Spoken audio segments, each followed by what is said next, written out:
Welcome to the Morrows Private Wealth half-yearly update.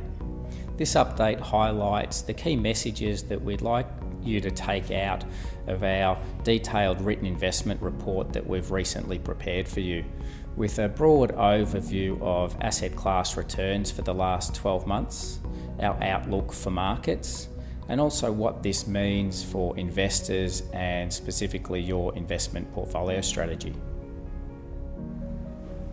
The 2018 financial year was a story of two halves.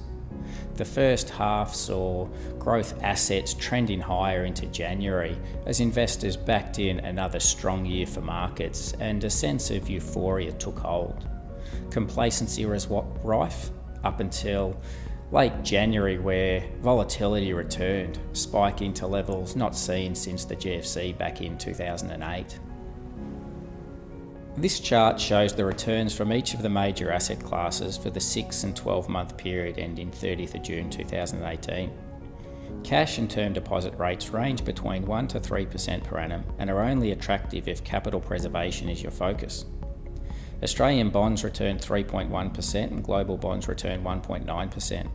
For now, we recommend being underweight to bonds as the US Fed continues to raise interest rates. But if the US 10-year Treasury yield was to move meaningfully above 3%, then this may be an opportunity to add bond duration to portfolios. Australian and global listed property returned 13.2% and 7.5% respectively, whereas Australian residential property prices fell 1.7% for the 12 months, led by Sydney, which fell 4.6%. Share markets performed strongly in the 2018 financial year, with Australian shares returning 13%, global shares returning 15.4%, and emerging market shares returning 12.3%. China and the US posted the strongest returns globally. However, the more recent 6-month period has been much tougher for global share markets, most of which are still trading below their recent January highs. We will now highlight two factors that will be important to future share market returns. The first is that growth stocks have significantly outperformed value shares in recent years. And whilst growth shares may look very expensive, this is also the point in the market cycle when they can become even more expensive. This chart shows that in terms of Australian share valuations, the aggregate price to earnings ratio, or P/E ratio, of the growth index, represented by the blue line, is twice that of the value index. This premium is similar to the peak seen back in the 2000 and 2008 market tops. Growth stocks may outperform further, but the ongoing outperformance seems to be getting harder to justify on fundamental grounds, both domestically and globally. Valuations look stretched, but this valuation gap also provides an opportunity for active long, short and market neutral strategies to take advantage of. That brings us to the second point we would like to highlight. It is our expectation that active long, short and market neutral strategies will outperform passive index and long only strategies in the years ahead. Markets can be irrational over short periods, but eventually, at a point in the cycle, prices reflect the things that really matter: a company's growth, cash flow and earnings. It's at this point in time that active fundamental investment strategies reward long-term investors. Passive index investors have been well rewarded for simply buying the market since 2009. The top chart shows that from 2011 to 2016, stock prices have generally risen regardless of a company's earnings or quality, whilst at the same time, active management strategies have experienced a prolonged period of low volatility and low price dispersion. More recently, this dynamic has changed, as seen in the bottom chart. Higher interest rates and the move from quantitative easing to quantitative tightening should lead to higher levels of volatility and therefore greater return opportunities for active managers. Combine this with expensive valuations and markets being in the late phase of the cycle, and this is why we favour active long, short and market neutral strategies for both the Australian and global equity asset classes in the years ahead. As it stands today, the consensus view is that it is too early for equity markets to roll over because the fundamentals are just too good. That said, complacency is not recommended, and the current environment is suited to active investors who can be patient and allocate capital to those strategies which reward them for taking risk. This chart from CheckRisk refers to a matrix termed Breaking of Unconventional Monetary Policy, or BUMP. Some $72 trillion of new debt has been created since 2008, and each of these 5 risks form a network of risk that is connected by the creation of this massive global debt. There is a growing conviction that US monetary policy will continue to be US-centric, and this could lead to a draining of the precious lifeblood liquidity from the global system. CheckRisk believes that most economists have failed to recognise the linkages across the system, with geopolitical risks, currency wars and trade wars, synchronisation risks and global GDP all directly affected by the Fed withdrawing liquidity and raising interest rates. Given the global synchronisation risks that are present today, keeping some powder dry to buy at better prices and having downside protection built into portfolios are both prudent strategies for investors to consider. The question that investors need to ask themselves is, should I stay invested in an already expensive and risky market, hoping that it continues to rise, or do I put in place a strategy to protect capital, which will likely come at the expense of returns should markets continue to rise? The answer to this question is very specific to each investor and depends on your investment objectives and risk tolerance. Fear of missing out will keep most investors in the market, whereas we are prepared to be more patient and wait for a better buying opportunity to arise. The US market is at its second most expensive point in history, as shown in this chart. Taking a long-term view, with the US 10-year cyclically adjusted PE at more than 32 times, history implies that US shares will experience negative returns for the next 10 years on average.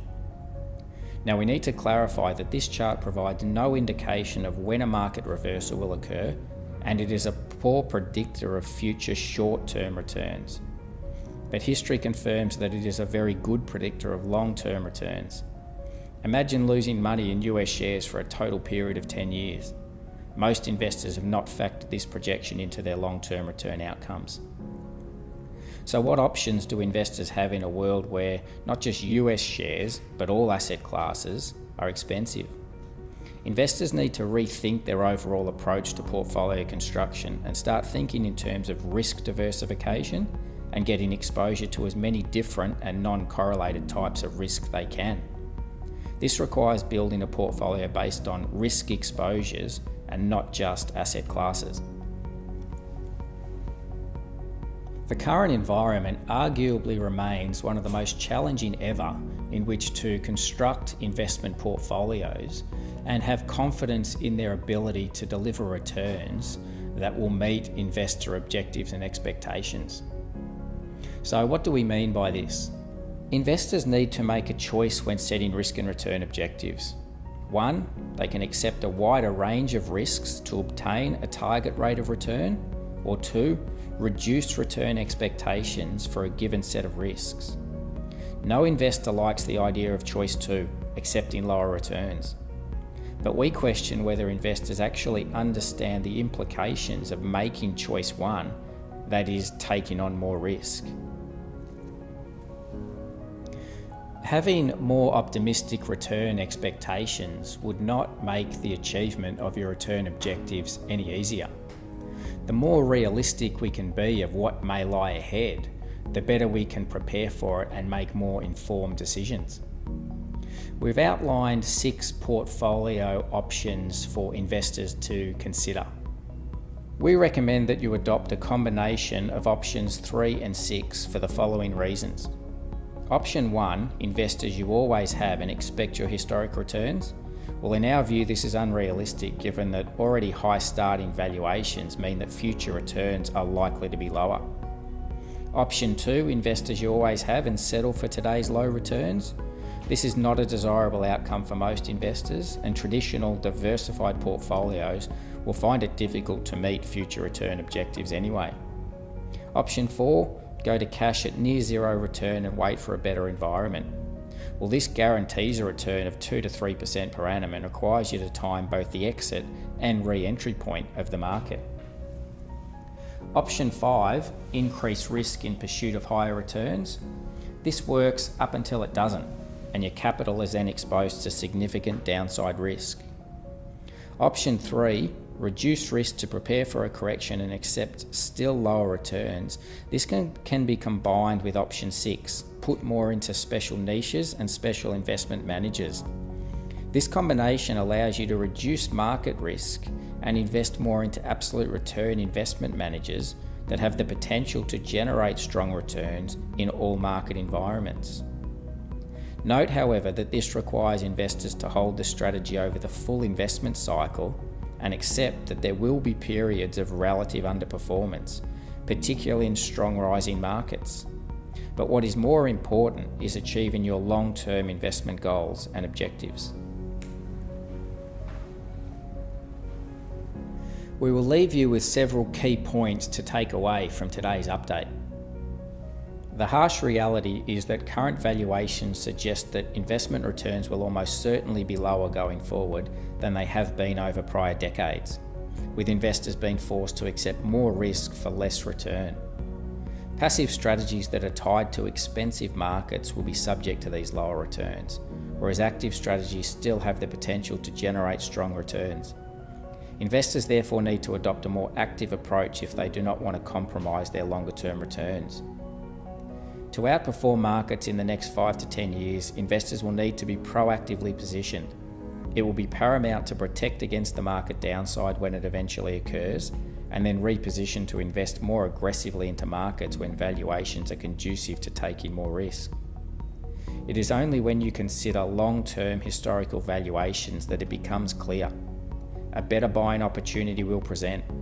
The question is whether you have the patience to wait and can overcome the fear of missing out mentality should markets continue to rise in the short term. We thank you for taking the time to listen to this update. Please read the detailed written investment report that we have prepared for you to provide more context around the discussion points that we've highlighted with you today, and please contact your advisor if you would like to discuss your portfolio strategy in more detail.